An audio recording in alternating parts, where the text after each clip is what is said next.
Good morning. I'm University Librarian Harriet Hamassi, and I just want to extend a welcome to each of you and also a note of appreciation for your being here today to join us. You could not have missed the fact that this event is being videotaped. And this is part of a documentation process of Mark's life. Is that true, Jim and Mary? Yes. We have some of our own staff here, but there is also another film crew who is actually working on this documentary about Mark's life. Wanted to say that this has been a really terrific community effort to put this event together today. The planning committee from the library includes a number of staff members, Trish Duman, Tim Ingalls, Sarah Evelyn, Carrie Hicks, Panina Posner, Deb Nelson, Kevin Powell, and Ben Tyler. And I think John Cayley will speak to the colleagues in literary arts who have also been involved in the planning and will participate in today's program. We realize that some of you may not be able to stay for the entire program this morning, and even though it's listed in the printed program that you have, I just wanted to call your attention to the fact that we will have a tree planting in front of the Rockefeller Library just across the street around 12 noon.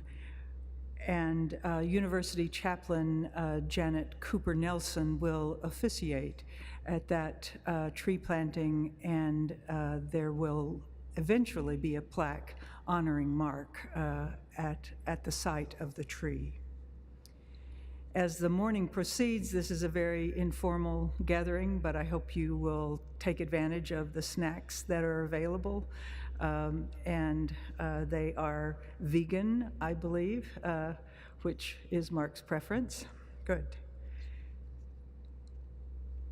It's a great thing to come together to honor Mark's memory and his impact, and to express gratitude to his parents, Mark, Mary, and Jim, for shepherding this person that we knew and for allowing Mark's unique being to evolve into a young man of 33 years of age.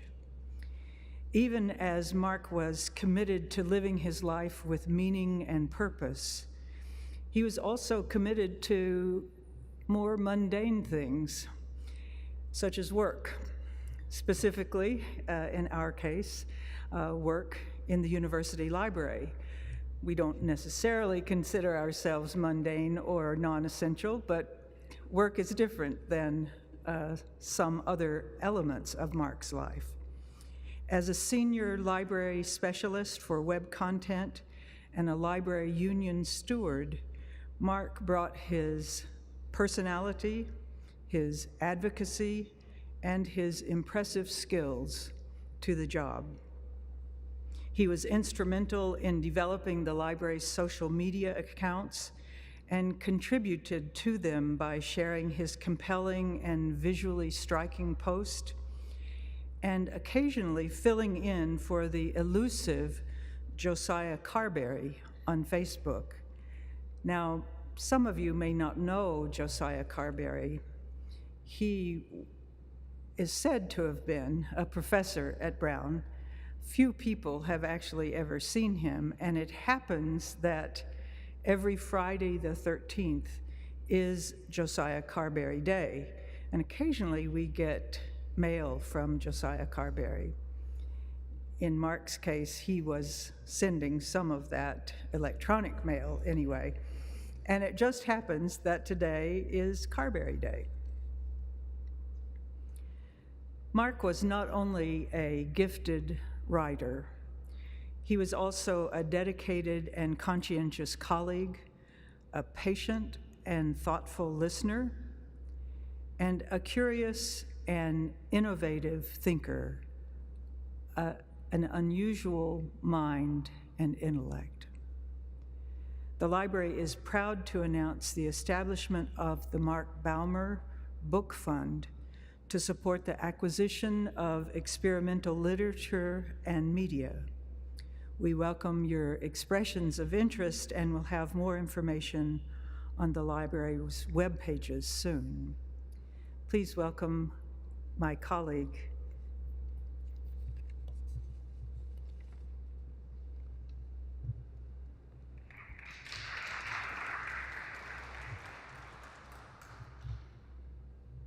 Hi, everybody.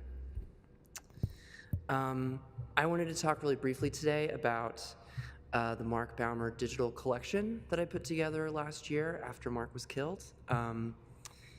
This was an interesting experience for me. It was both, it was a blend of my emotional life and my professional life, something that I think is not often talked about in libraries and archives, but it was certainly my experience.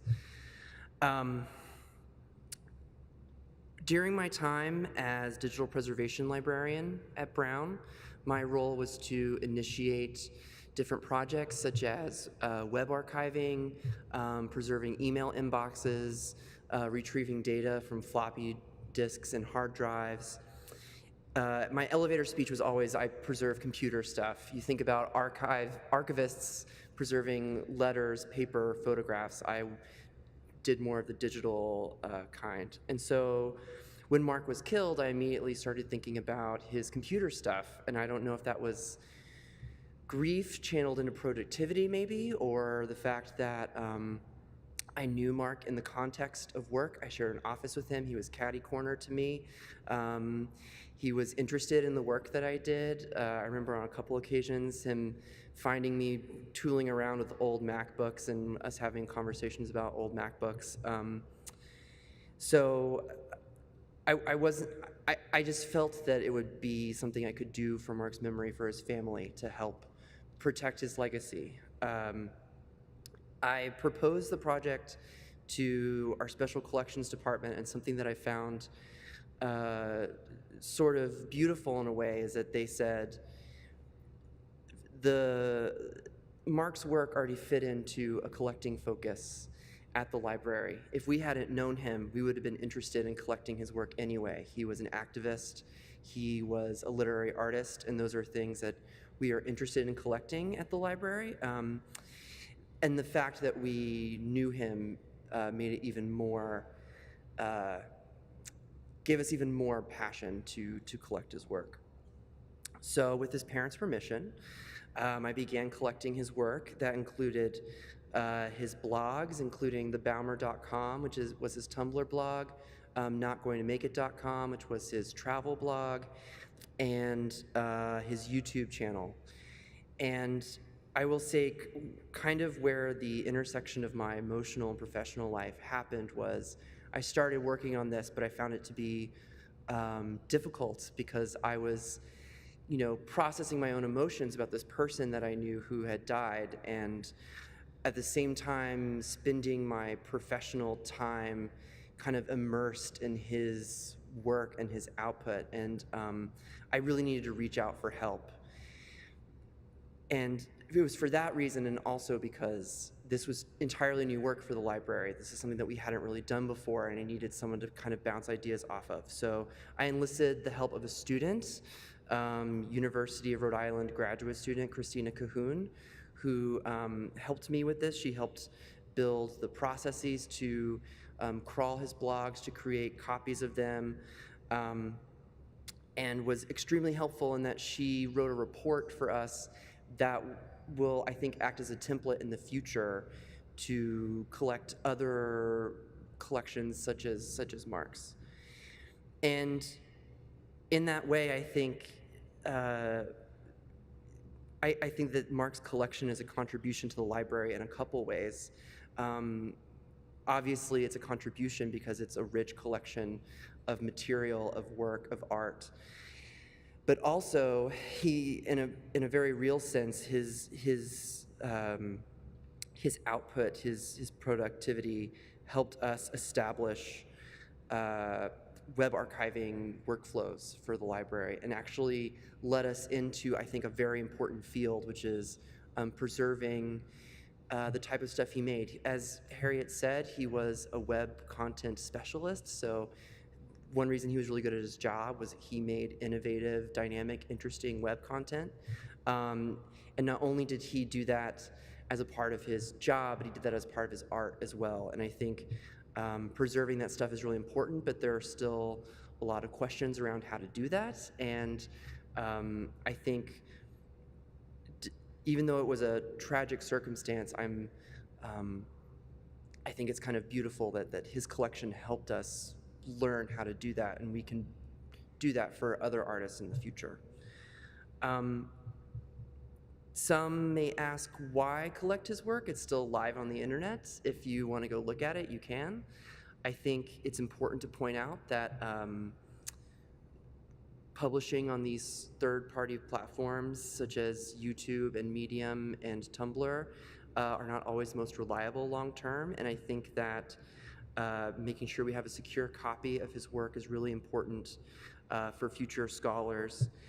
And also, it's really, I think, important to gather his work together and contextualize it and give an idea of who he was, kind of piece it together as a whole picture so that those who are interested in him can find kind of all of his work put together. So that will be going live some point in the future, hopefully in the next year or two. So if you're interested in checking out the Mark Baumer digital collection, I hope you will. Thank you.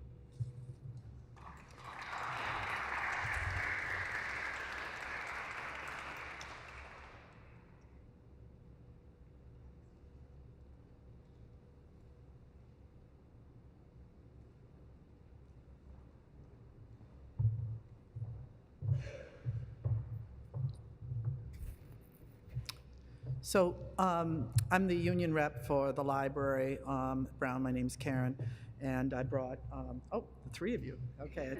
Tim and Deb and Panina with me, who work at the library and were involved in this. What we did was try to respond as a union to the loss of Mark, who was a treasured part of our union as well as a treasured part of the library. And there were three people actually who met, two of whom are not here right now. Linda De Palma, I think she's not here unless she arrived and I didn't see her, and Trish Duman and Tim Engels proposed that we create a scholarship in the name of Mark for the union to commemorate and support activists in the community who wanted to go to school, who wanted to take classes. And so we talked that over, and we came to a resolution within the union to do so. And basically, it's going to start next year. We'll probably be deciding on the successful person for the first year in the spring of 2018. It's a $1,000 scholarship. We're going to do it annually, and it's to go to someone who either lives in Rhode Island, goes to school in Rhode Island, or is a member of our union, USAW, or their children, who is a progressive activist in, not just labor, but, any form of activism, progressive activism in the community, and who is interested or is attending school, not necessarily in a degree program, but in, in an accredited institution.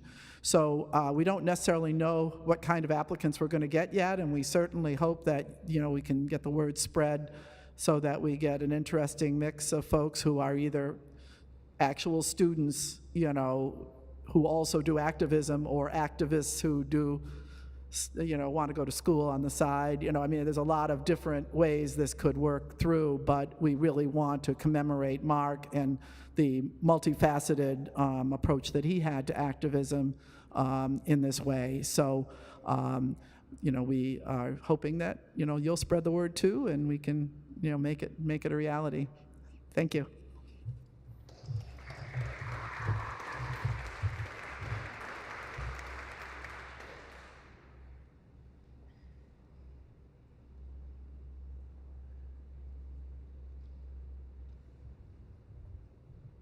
Hello, everybody.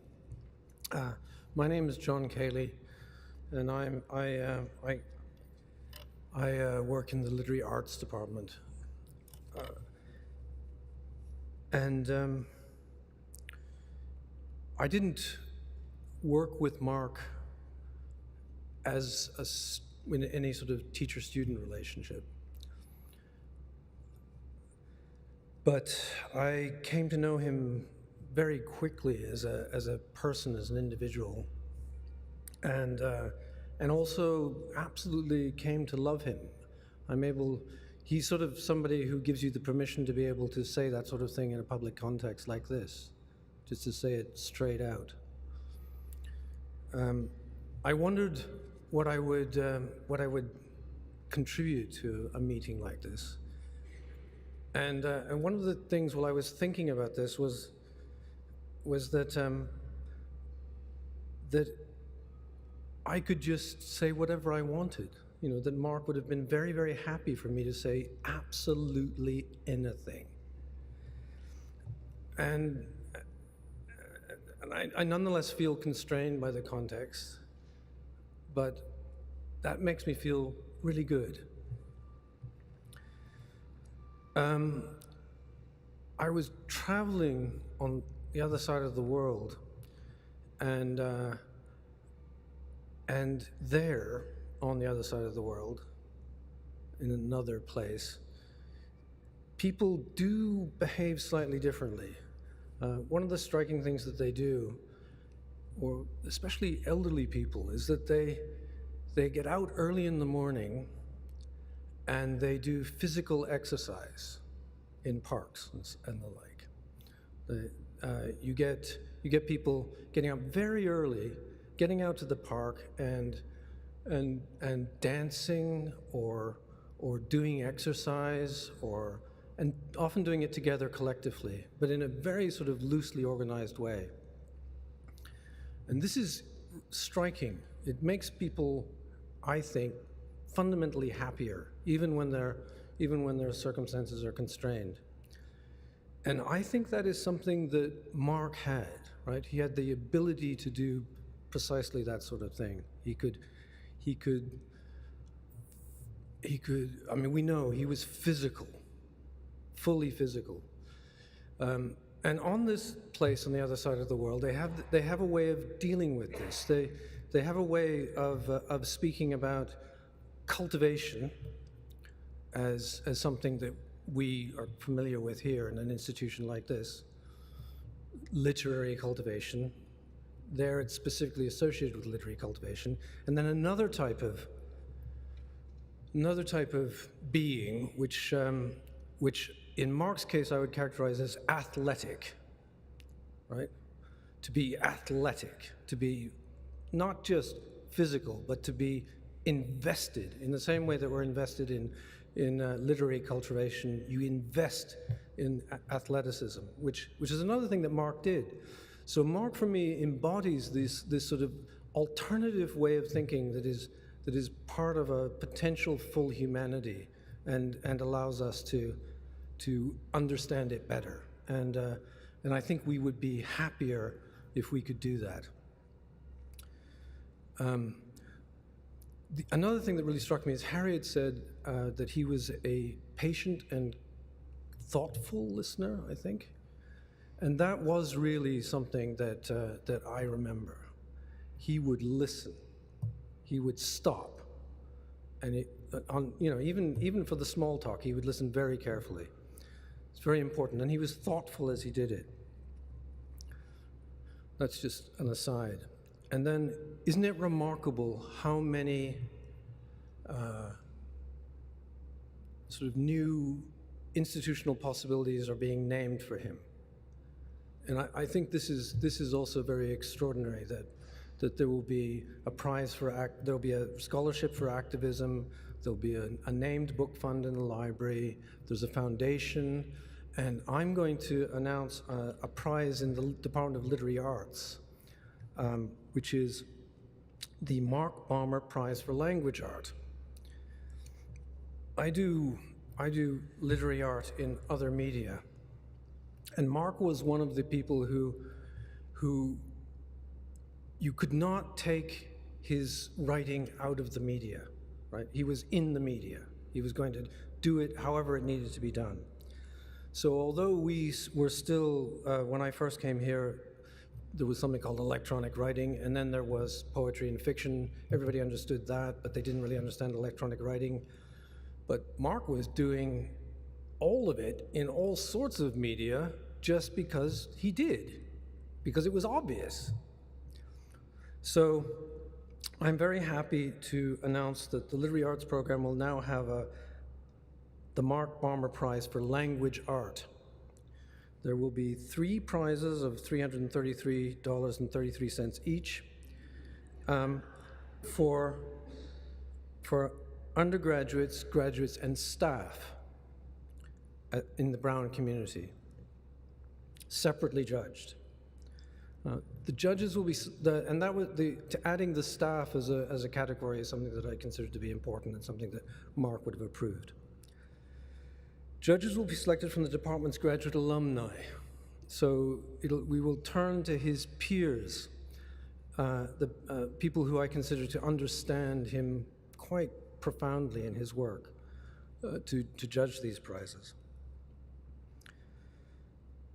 Submissions in any media will be welcome, provided they can be read as language art.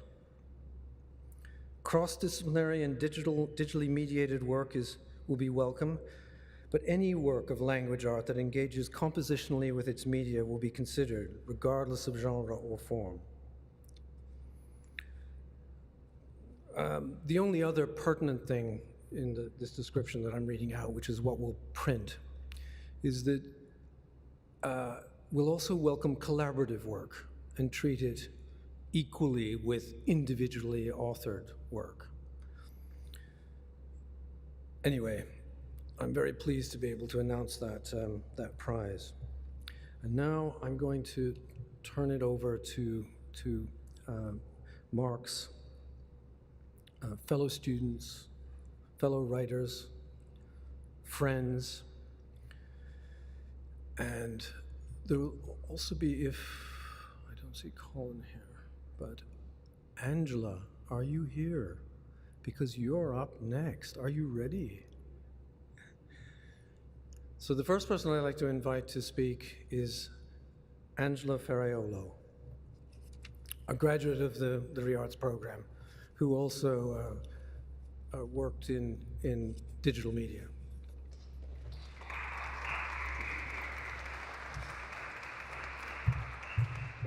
Thank you. Thanks, John. Thank you, everyone. I was a student in the MFA program, non-traditional. I did my MFA much later while Mark was here. Is this okay? You can hear me? And I'm thankful to be here today. I remember Mark for his writing and his activism, but mostly for the person himself. In many ways, I felt like as I was trying to gather my thoughts to speak today, he's a very difficult person to capture. I mean, we're writers who can capture anything in words, but he was a very specific presence that he was a presence, I think, more than anything else in my mind. And if you spent any time at all with Mark, people would tell you how kind he was and how gentle he was. But to me, when I remember Mark, I think of him as a very strong person with a lot of determination. And he had this very cheerful, naive willfulness. He was a very willful person. That's how I remember him. And he exhibited to me this kind of forceful determination. So Mark always seemed to know what he was for and what he was against. He usually had more or less a plan in mind of how he was going to achieve his next scheme. More or less a sense of what he could get away with when encountering people that didn't really know him or wasn't quite prepared for the Mark Baumer conversation. And you would have a few mysterious exchanges and become aware of the Baumer viewpoint.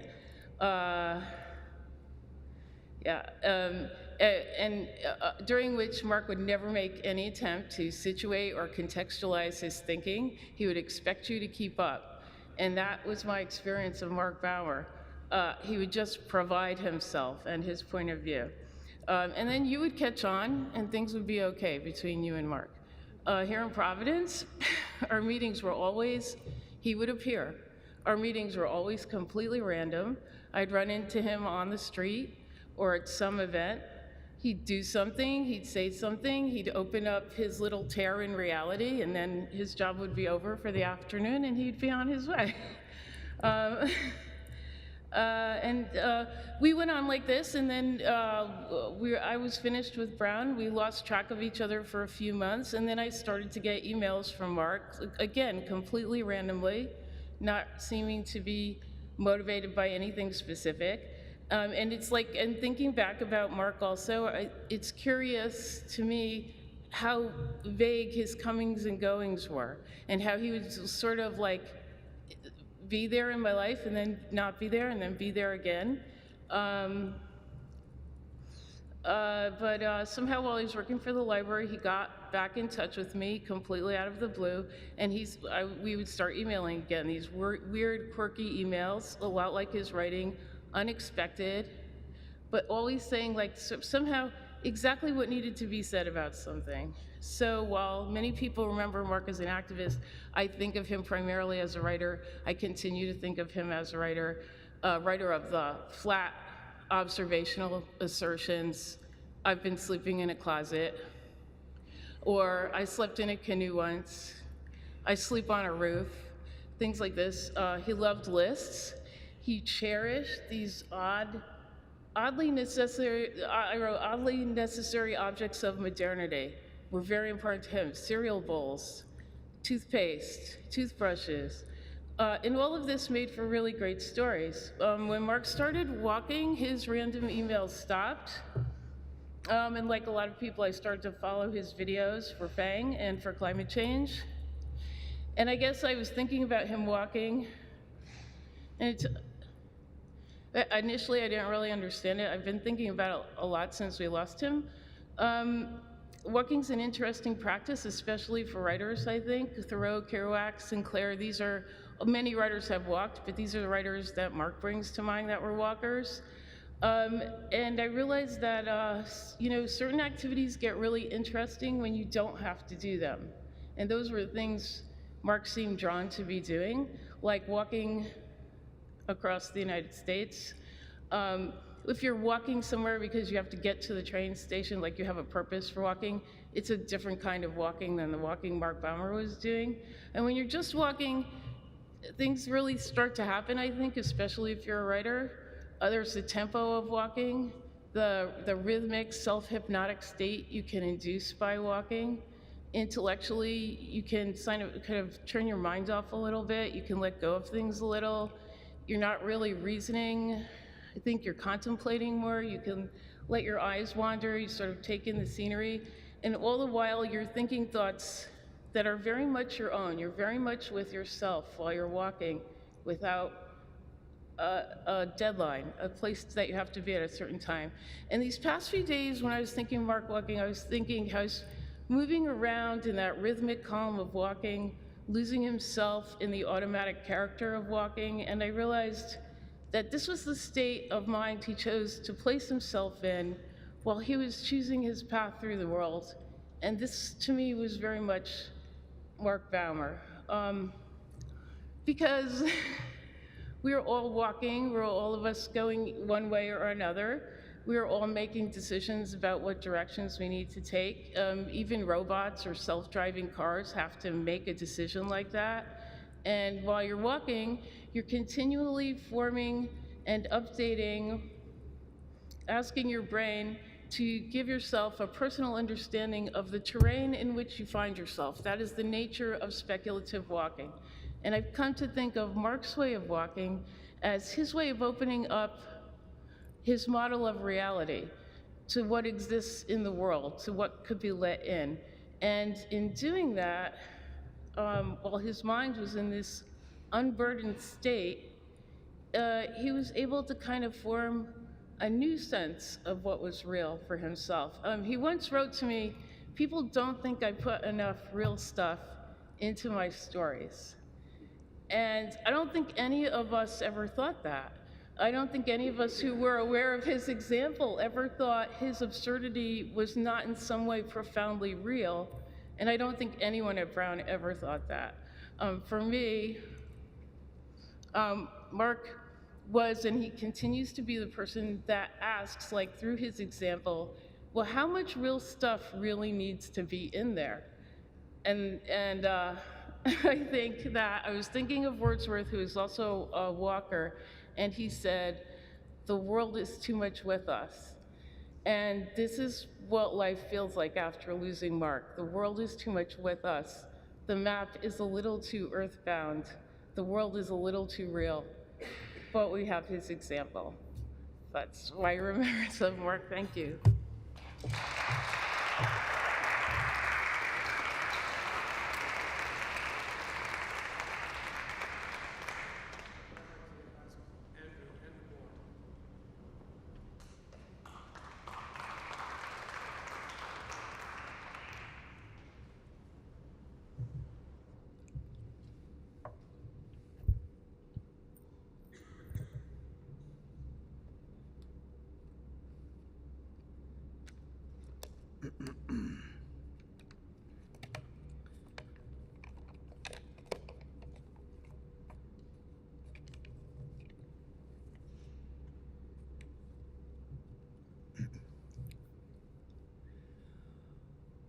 On sunshine, in air, the wing of a rubber squeegee in the crack of a broken windshield inside a nest of Wren's children under the bridge where they found a hairless animal at the base of the clock's tower, which said only 7:30 for most of yesterday.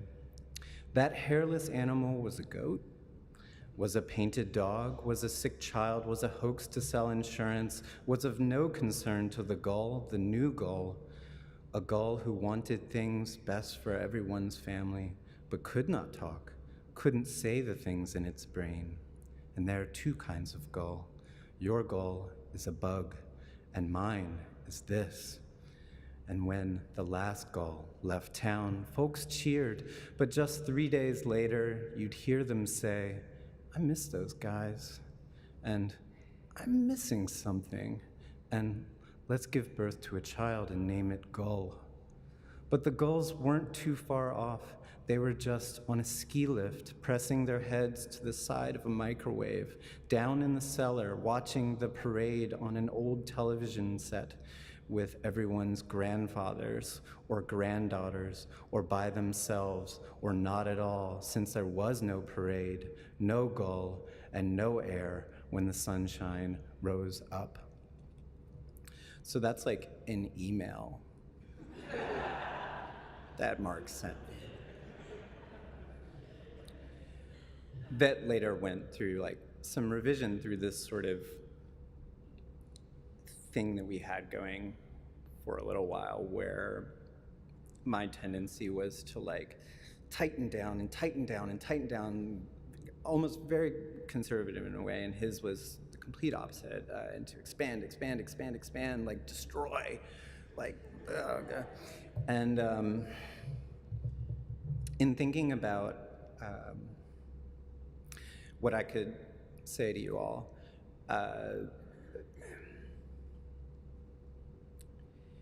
you know, I thought I would start with reading something because we actually had a pact, Mark and I. We would go to all the readings, and almost every reading that we went to would have some type of what we call the disclaimer, in which someone would say, this is from a manuscript that's still in process, actually. It's a cycle of works that, and Mark, this drove Mark crazy. And he was like, this is a performance. Like, we gotta, you know. And so we had this thing, and we were like, for our time here and forever, Andrew, we will not give the disclaimer. We will start with the work. And he was very insistent on this, and I was very convinced of it as well. We felt strong about that. So I felt as though, like, even my kind of prattling right now is like going against the thing. It should all be the performance, but I'm not capable of doing that right now. So there's that. But yes, the other thing I thought about in kind of trying to loosely prepare something for this was, like, what can I sort of like rightfully kind of communicate or read to you in some sense? Because, I mean, there's this whole huge world that people have kind of gestured towards, and that Angela gestured towards very, very brilliantly in my mind, because it's a difficult thing to kind of give an overview like that.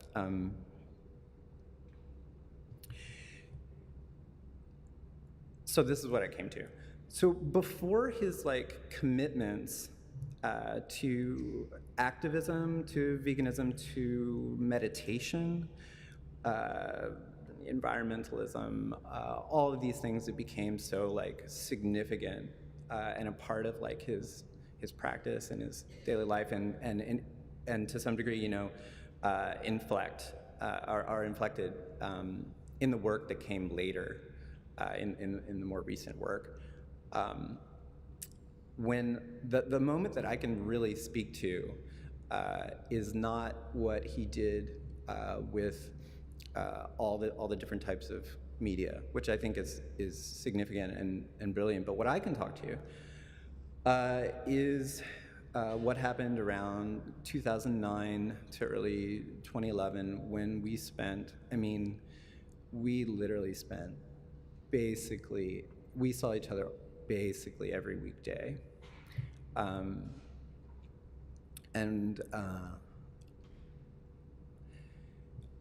so before he was committed to all of these things, we found that we were, although super different, we were both like equally committed to absurdism, basically, and humor. And we saw this as a way of sort of like cutting through a type of solemnity that in the literary scene that we didn't necessarily feel was useful for us. And we kind of knew there was an undercurrent of like, there's something political about this, but these things hadn't like bubbled up. And so I suppose what I'm trying to say is that, like, at this point, all this stuff was like nascent, it was kind of buried, and he was wild. I mean, this stuff was wild and inappropriate, basically. Like the first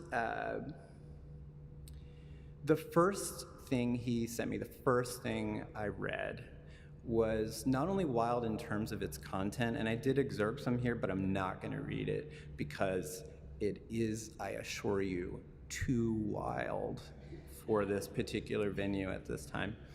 But so not only was it wild in terms of content, I'll let your imagination kind of run with that, but like I'll describe to you the page, right?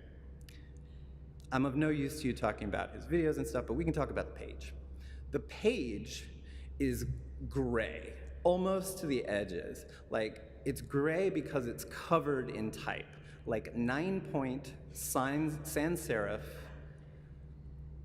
typeface.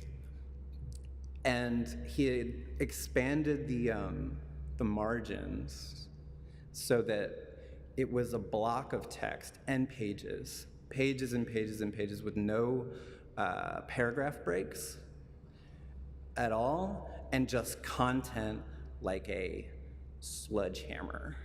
Like, he was trying to bludgeon us with the sheer single gesture of like, you're gonna turn in 1 page, I'm gonna turn in 10. You're gonna turn in 10, I'm gonna turn in 100. I would be looking over his shoulder sometimes, and he would have documents that were hundreds of pages long, hundreds of pages. He had multiple thesis things going, and they were all like book length. He was attached to this idea of the book, and more specifically, at that time, he was attached, strangely, to this notion. He would use these words, the great American novel.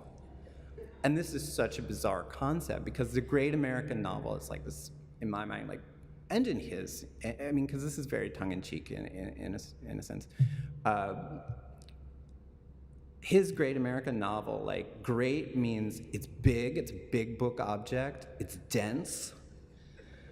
And American, it means it's like, it's from him. It's of his experience, right? And novel, and that's where it gets like hairy. So he was like utterly attached to like the novel form and like the fiction form, and he would dally with poetry and stuff. And so I think it's very significant and interesting that later, and kind of concurrent with all of his sort of kind of social justice imperatives and stuff like that, he would actually come to recognize that much of what he was doing was best described to people as poetry.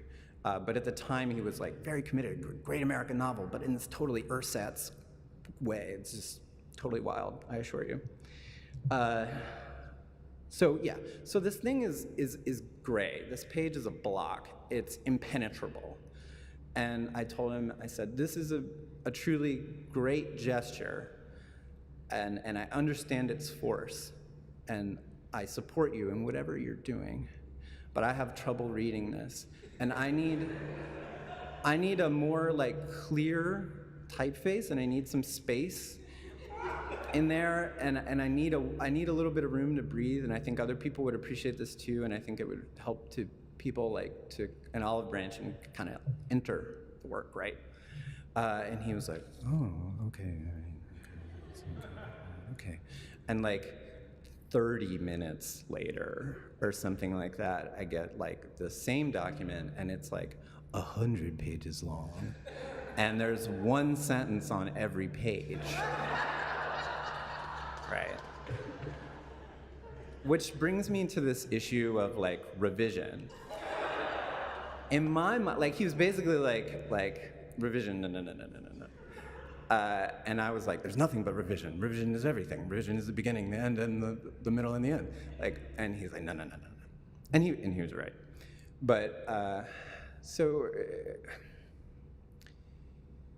we would get into kind of these like revision battles, some of which were private, and like I would try to like temper certain things, and sometimes I overstepped, and he would try to light my stuff on fire, and you know, it was actually really great. It was a big education for me, and I think he felt good about it too.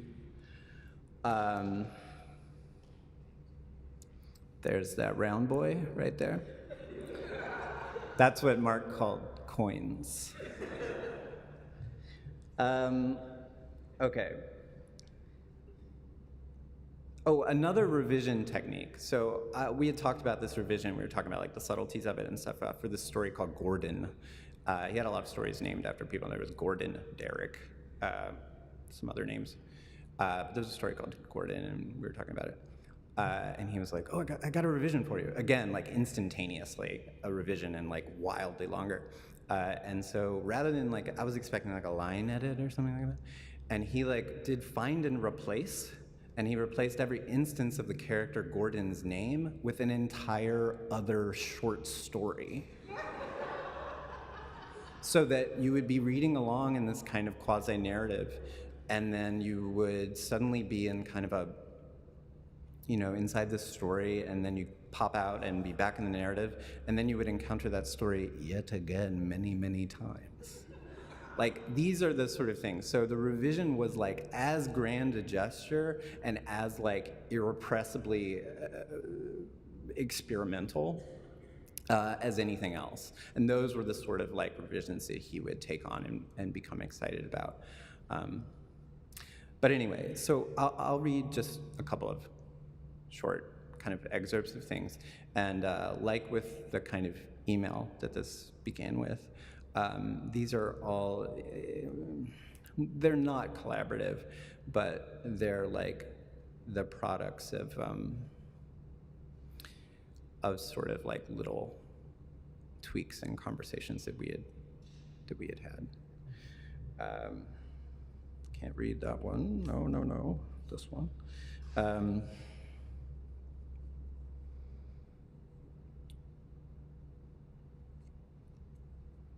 And perhaps I'll go in order of well, you'll figure it out. So, a man in a chauffeur's cap held a sign outside the airport that said, "My limousine is a crack pipe, and my crack pipe is broken. Please help." I looked at his cap for a long time, noticing that it was a bag of potato chips. He was sweating, and the bag on his head dusted his shoulders with powdered cheese. I looked again at the sign he was holding, and it no longer said anything. There was now a series of pictures on it. Each seemed to represent the following idea: I can be your limousine, I can be your donkey, and the crack smoke can pass through my crack pipe, sucked into the fossilized asshole of a woolly mammoth that none of us have the courage to admit we live inside. So, just a tiny bit of profane, kind of to give you taste of that sort of, this is sort of the direction of that time. That's 2009. Another tidbit. Inside a television in the United States of America, our country, I once saw a woman struggle to give birth to a chair. Years later, I saw the program again, and that woman, the one I had thought to be birthing a chair, was actually just a very emotional woman sitting on an ordinary wooden chair, staring at something that made her weep. She was staring directly at me from inside that television. So, I've always had a goal that one day I would be rich enough to own an in-ground heated swimming pool, and at the edge of this pool, I'd place a large, high-definition television set, and inside it, a very emotional woman would watch me swim. So at some point, he was doing a really, this was early on in the program, again, 2009 or something, and he did a pretty riotously crazy reading of some type. And then in the following class, in the following workshop, the following day or something like that, there were people that were excited about it, and there were people that were dissenters, and they were no, no, Mark,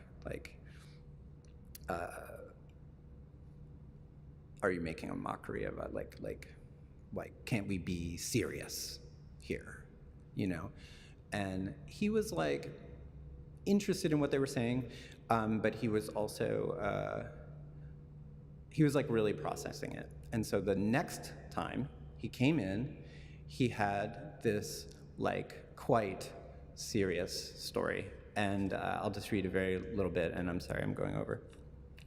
This will be it. So this is serious Mark. The sedge is thin. It's like grass, the sedge. Feeling its thinness with my fingers tells me a war is approaching and that there could be trouble. A whole generation of trouble. I should be sad since I'm not so sure about this war. I pull a handful of sedge grass from the ground and place it into an empty cup. I did not appreciate that cup's emptiness. There was once a river at the bottom of that cup, but the river became a trickle, became so thin it turned into a road. This road did not help our crops. All it brought was soldiers. As a young person, I would carry around a single piece of sturdy green grass. I am an old person now, and the sedge is so thin. I don't understand any of this new technology, the computers, the cell phones. The weeds are thick. A maid woman told me I would miss the grass when it was gone while I was ripping it up in handfuls and throwing it over the horizon. The horizon line itself shattered and fell a few feet in front of me. Then a soldier bent over to put its pieces in a wooden box that was used to harvest pears. Laughing, he emptied that box all over my head, which revealed that it was empty. Everything existed at some point, and so the last piece of tall sedge grass I held was so thin it drooped as a rope droops. It was so thin it could not speak. I asked it what it was thinking, and it only responded by being thin. I waited for days for another answer. The maid woman brought me the cup, and I emptied it out onto the dirt, filled it with water, then poured it out again, filled it with computers and cell phones, and poured it out again, and it was summer, and I was standing in my boots, and I'd grown fat. Thanks.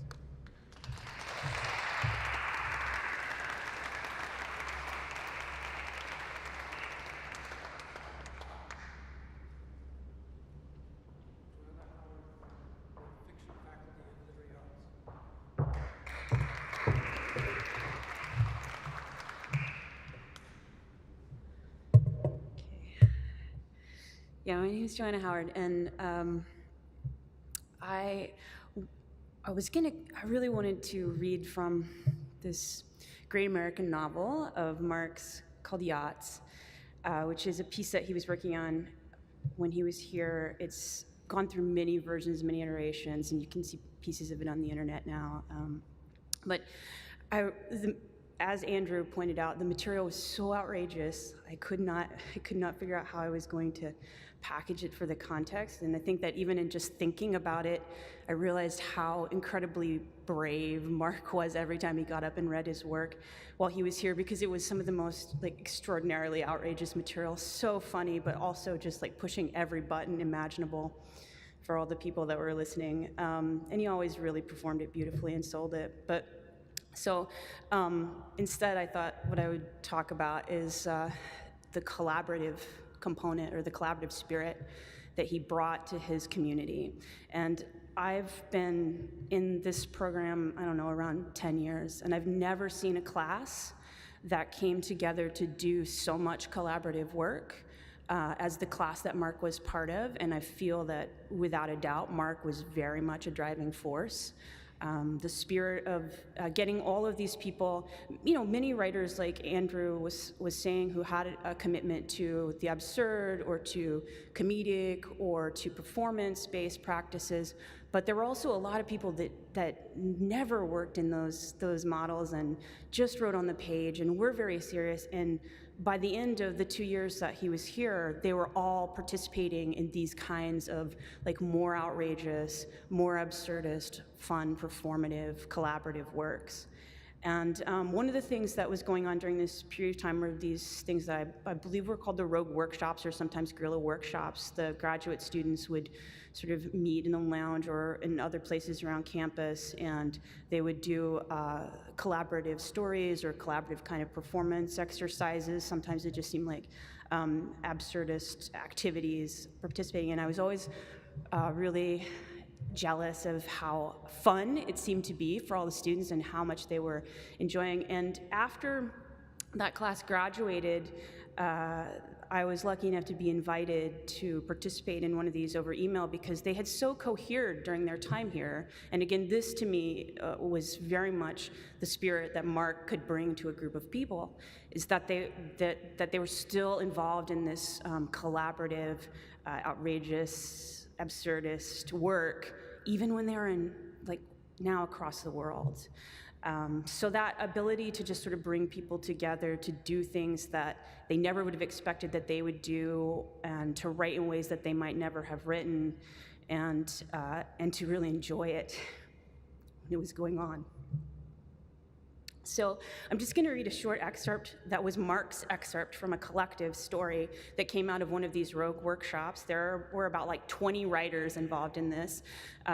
They would do a paragraph at a time. The one that I participated in, it would come through email. You didn't really know, I think you were given 24 hours to respond, and if you didn't respond, people would start to like tell you off about how you weren't responding in time. And I think that, which was also that spirit of that you had to just like do it and no disclaimer and just move forward. And so in this particular story, they're so crazy. It's hard to even summarize what the story is, but I will say that everybody that was involved had kind of had taken on this aspect of the absurd and the humorous. And so when it got to the piece that Mark did, and you were seeing like all these writers kind of doing a thing that he was just a master at, and then he kind of swept in with like a slightly more serious, slightly more poignant, but also really quite amusing piece in the middle of it. So I'll read that, but just to give you a little context for the story, this was a story where it was proposed that it was a society where murder was increasingly common, and the conversations that each of the pieces were about tended to be conversations around death or how people might die in this near future world. There was a possibility that there would be, some people would be unable to die, they would be seeking death in different ways. And so really quite like weighty material, but being dealt with in these very just incredibly imaginative near future ways. And that there were multiple characters that were at some point in the storyline, somebody decided that they were not really humans, but that they were androids that had been created by a father figure, and that father figure was called Randy. And so, of course, Randy was going to come back up in Mark's piece. But the thing that is most amazing to me about this and being able to be part of this process with these people that I really admired, and that Mark was, of course, quite central to, is that a lot of us, I think, when we were dealing with that it's like a topic of death. I actually, I think, I don't know what I ended up writing for this, but I could never really directly address that issue. And when it got to Mark's piece, of course, he just went straight to the very real, and was able to kind of encapsulate that. So this is slightly after it's been revealed in this world that many of the characters are actually these androids created by Randy, and this is Mark's excerpt from this piece. I decided to give up on the entire notion of everything that was human. I looked at the theories for the speed of light and rejected them. They were no longer a constant in my life. A couple of years passed. My eyes began to adjust to not following the theories that humans had evolved to accept. I was beginning to process the movement of every living object, from its birth to its death, just by looking at it. I looked at my own body. I could see the pieces of myself that would wear down first, and I slowly began to evolve my body to replace the pieces of myself that would die first. In this, I abandoned all my notions of death. I came to understand that our minds were an endless being, and that our lives were something we created in order to kill our brains. As I built up my life to sustain my endless mind, I thought of Randy. I laughed at his foolishness in building people who weren't real instead of creating himself in a non-real mode. I laughed until every piece of my body was a piece that was no longer capable of dying. I had paused my chronology. In my rejection of everything that was human, I had developed myself into my father's android. But unlike my father's android, I chose not to exist in his notion of a machine pretending to be a human. Thanks.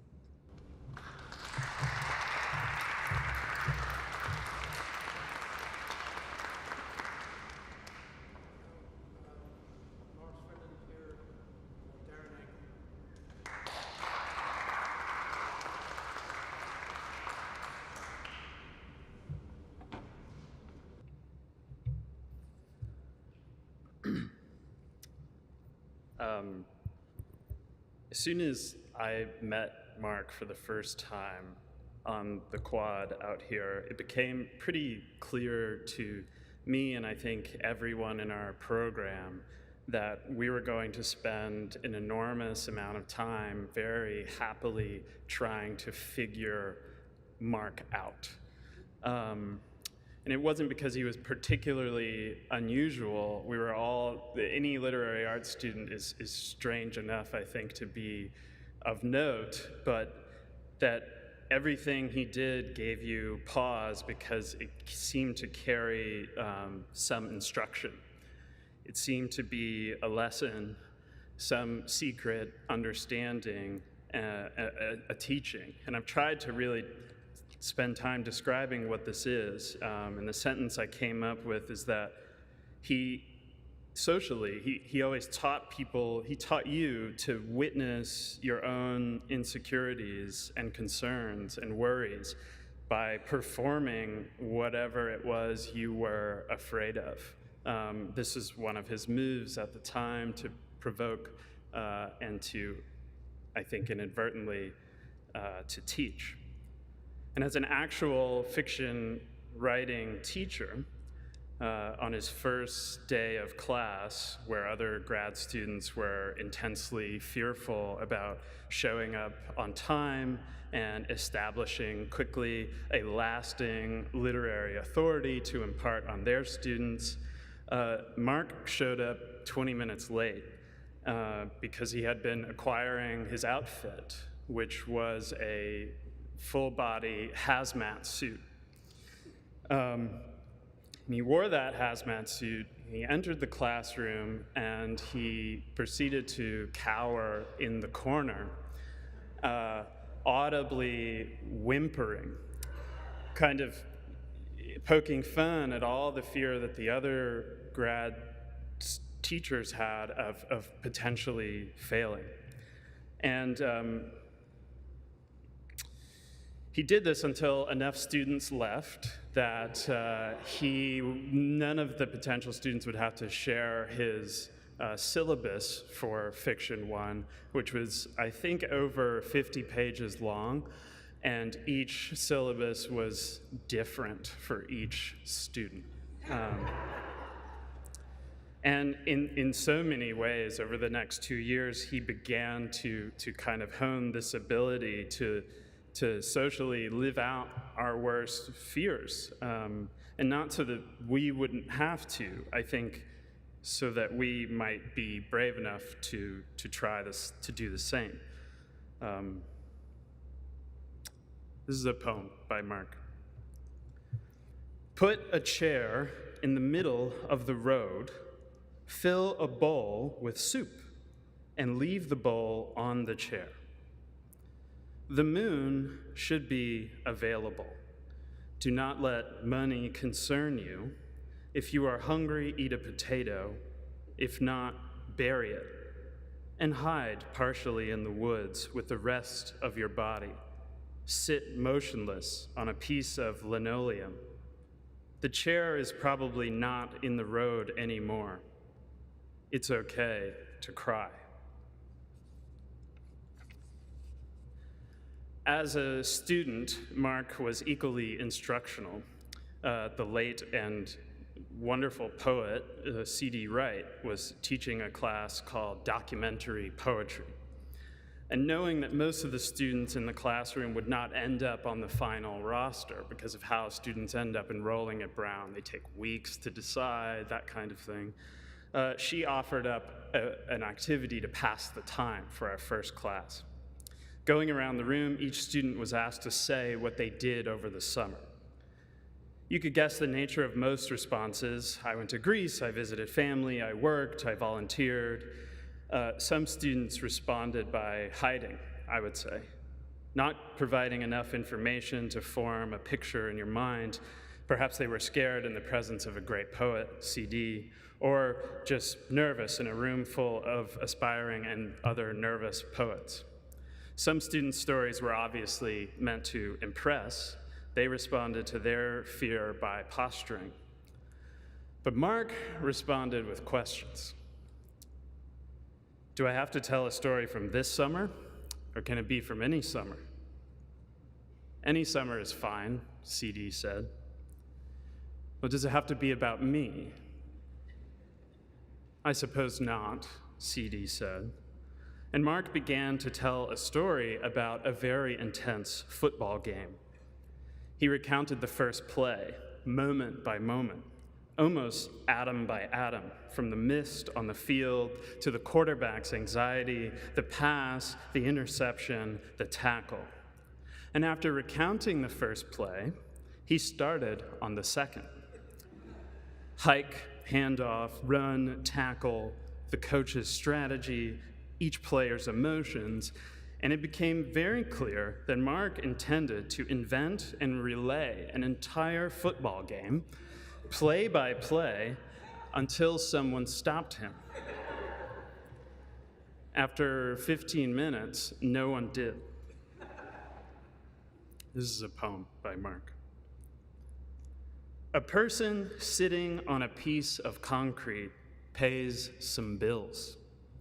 A truck stops on another piece of concrete, and someone yells, "You can't sleep here." The person smiles and says, "It's okay, I'm paying bills." Someone yells again. The person ignores the yelling and continues paying bills. There are a lot of bills. The person pays so many bills. The yelling stops. All violence is forgotten. Peace and calm flood the entire world in a blanket of hope and carry it to a field where it can watch itself do sleep on a piece of concrete behind something made from bricks.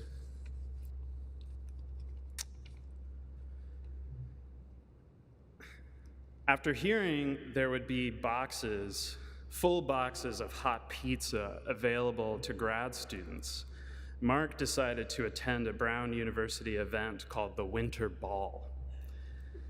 He proceeded straight to the pizza line, grabbed 2 boxes of pizza for himself, and started to make his way to an emergency exit. Just before he left, he noticed that there were hundreds of students at the ball, and a very earnest and talented DJ playing music for the students, and yet no one was dancing. He put his pizzas behind a trash can where he could retrieve them later, and walked directly up to 2 grad students, grabbing each of them by the hand, walking them to the center of the empty dance floor, where he began to spin in place, whirling them around in a circle. Everyone noticed. He walked to another table, grabbed 2 more students, dragged them to the center of the floor, spun them in a circle, and left them there dancing. People joined in, and soon the whole room was dancing together. "What made you do that?" someone asked. "Well," he said, "the DJ was doing such a good job." This is a poem. Excuse me.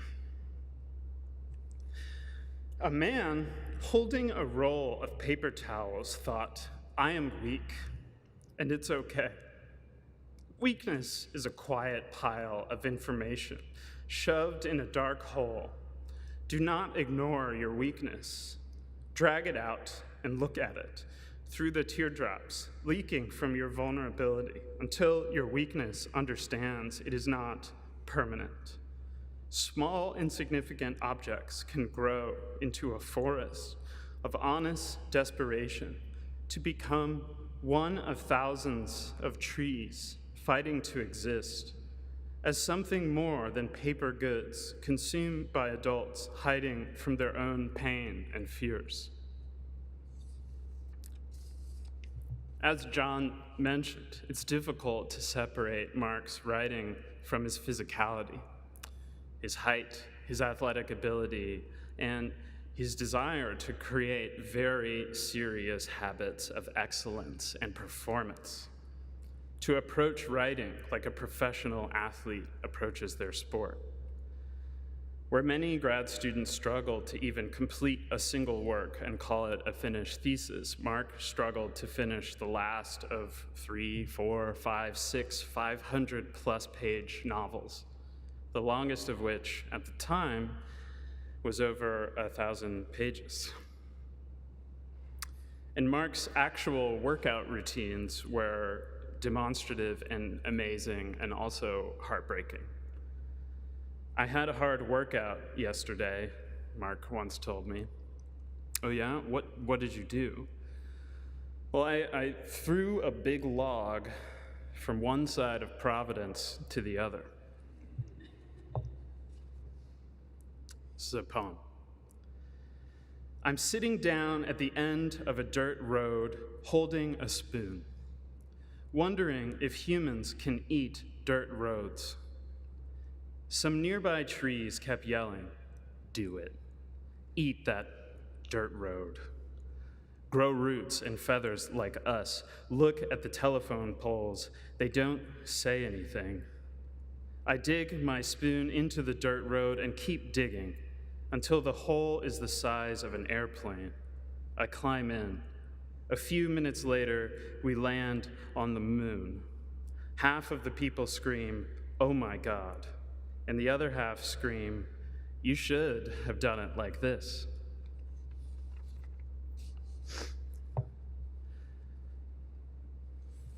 After Mark's death, I think Andrew and I were attempting to process the grief by discussing the shift that occurred in his writing over time, trying to find the words to describe work that seemed to really open up as he got older. And Andrew said very poignantly, and I'm paraphrasing here, instead of searching his own mind for material and presenting it in all of its apparent discord and non sequitur, Mark started walking through the world, and saying what he saw. When you write, when you do it all in your head, you've got to invent the world, which is almost impossible. But when you walk through the world comes to you.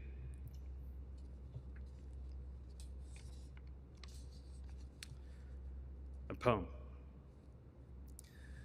You know how sometimes you'll find a raisin in a place where you didn't think you would ever find a raisin? Well, it's kind of like what would happen if you hid a raisin on the top of a telephone pole and didn't tell anyone. Then, years later, you got a job inspecting the tops of telephone poles. Eventually, you would find the raisin you hid from yourself, and maybe you wouldn't remember. But even if you did remember, it would still feel special, especially if you brought the raisin home to whoever you were living with and told them, "Hey, look at this raisin." I found it while inspecting telephone poles. Then the two of you would look at the raisin in your palm, and love between two humans would exist. So, yeah, I guess this would be just another beautiful moment on Earth. I didn't write this story down, but I'm going to talk to you about Mark's last class that he taught, his last fiction class. He invited everyone in the class to invite as many people as they wanted to come witness the event of his final class. And so I heard about it occurring, I wanted to see it, and it was packed full of people. And for the first, say, 20 minutes or so, we sung an uproarious and incorrect version of the 12 Days of Christmas. We got up until the 5th day of Christmas, in which everyone exclaims loudly, "5 golden rings." And every subsequent day of Christmas, the gift was incorrectly, but I think more fantastically, again, 5 golden rings. So imagine 60 people from the 5th day to the 12th day, all exclaiming 5 golden rings together, up to 12, back down each time, picking up again at 4. In this way, Mark taught us once again that we don't really need to avoid mistakes. We don't really need to avoid error. and that joyfully embracing error, an inevitable and unbeatable and unavoidable human error, was a truly liberating way to live. This is the last poem. I wish somehow I could kneel down next to all the melted glaciers and whisper, "We miss you." Or maybe someone can invent a machine that turns sadness into ice cubes. But it's probably time we stop trying to invent ourselves out of the hole where we exist, and instead love and support everything and everyone in the whole until all the whole pain melts. Thank you.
So I don't know how much you can see these images. They're basically screenshots that I took at some point of Mark's Everyday Yeah project. And I think of them kind of as Mark's, what I'm gonna call like tiny politics. So these tiny kind of political gestures in which he was trying to document something about everyday life in this quite affirmative way. And this particular project consisted of him writing the word yeah on really random objects. So in this case, that's actually my dirty kitchen sink. And maybe you can't see, but the word yeah is written somewhere in there. And in the next image, we have a pile of compost, so some eggshells, and somewhere in there, there's also the word yeah. And I guess in the last image, it's a tiny plant that I once got from Mark. It's a spider plant because he wanted his air to be purified. And again, we have the word yeah there. So there was something about this project that I really love, in a sense that it was a way of attending to the universe through these very small gestures, a way of paying attention to everyday objects that were also kind of disappearing, like the compost. And so in some sense, I guess, like I found, when I think about Mark's kind of ecological project and environmental project, I find that there was something about this way of paying attention that really spoke to me, or that he was trying to transform our ways of paying attention in a way that I actually think was quite political, and sometimes political in these kind of tiny ways. And so I'm going to read from a piece of Mark's called "I'm Making a Documentary," that in some sense, as many people have spoken, is kind of about moving through the world and really, really noticing what the world brings to you. So I'm basically just going to read. I'm making a documentary. I'm not sure what the documentary will be about. I also don't know how to make documentaries. I think I will also make the whole thing with my phone. I don't have any other cameras, so I don't know how I would make the documentary if I didn't make it using my phone.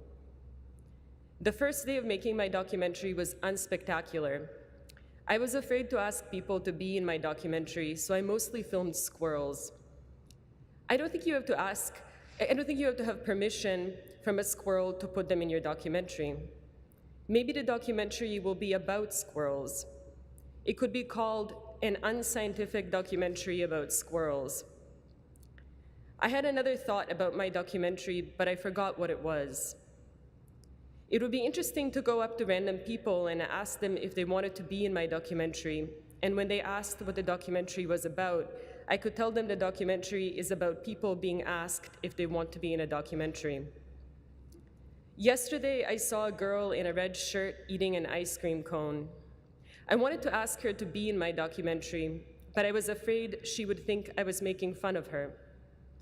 If she asked what my documentary was about, I would have told her it's about people eating ice cream. I did 2 minutes of footage for my documentary today.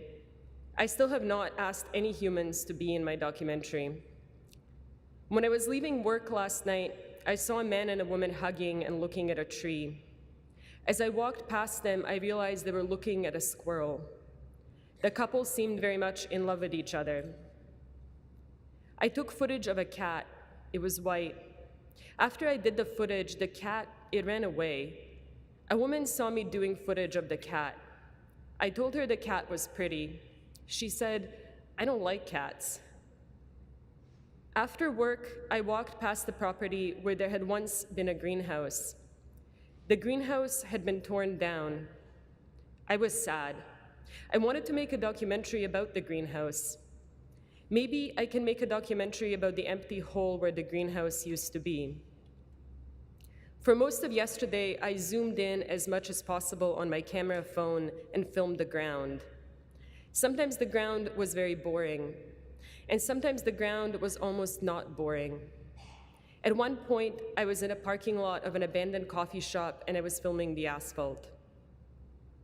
All the footage for the documentary I'm making mostly involves me pointing my phone camera at something for 5 seconds while saying the words, "I'm making a documentary."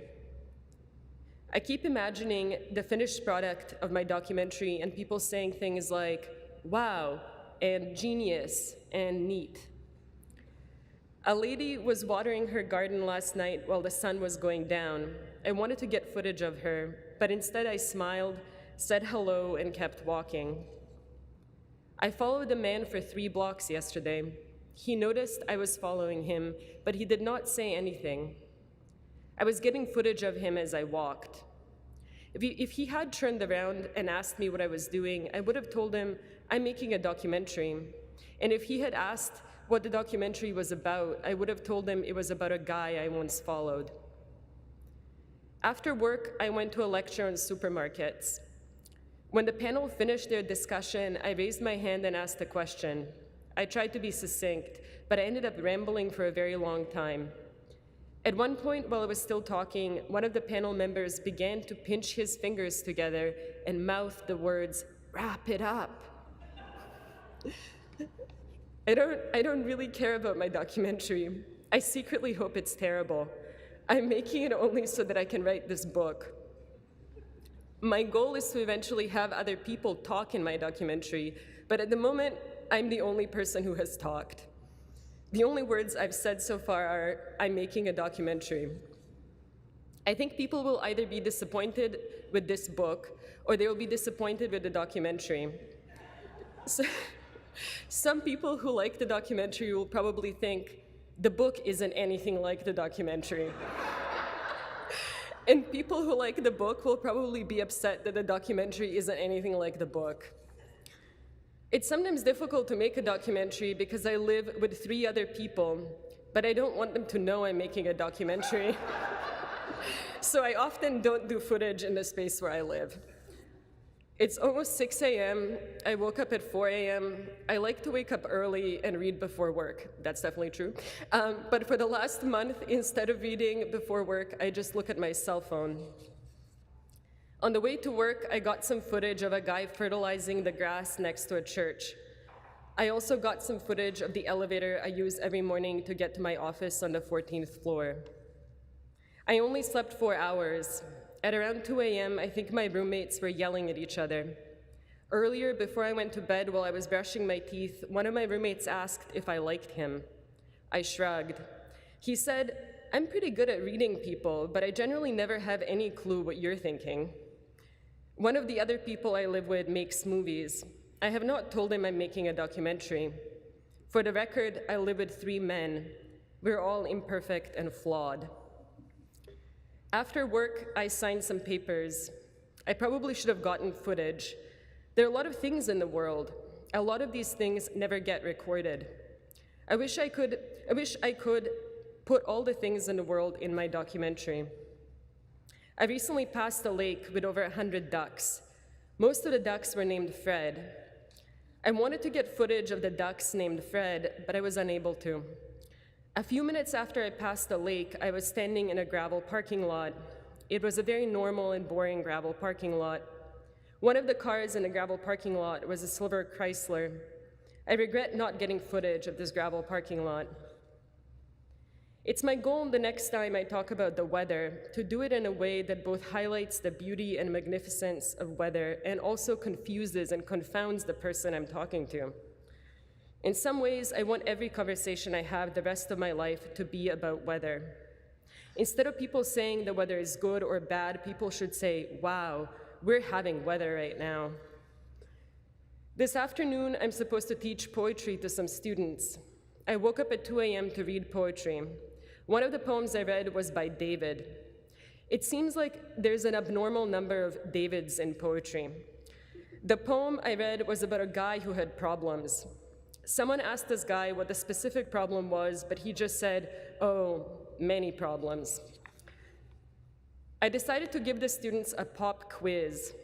The first question was, how did all the dogs die? The second question was, what were people feeling on June 3rd, 1942? The third question was, describe the 400th dream that existed on Earth. The fourth question was, how did you meet the third person you met after you became an adult? The fifth question was, what was one reason why people were scared?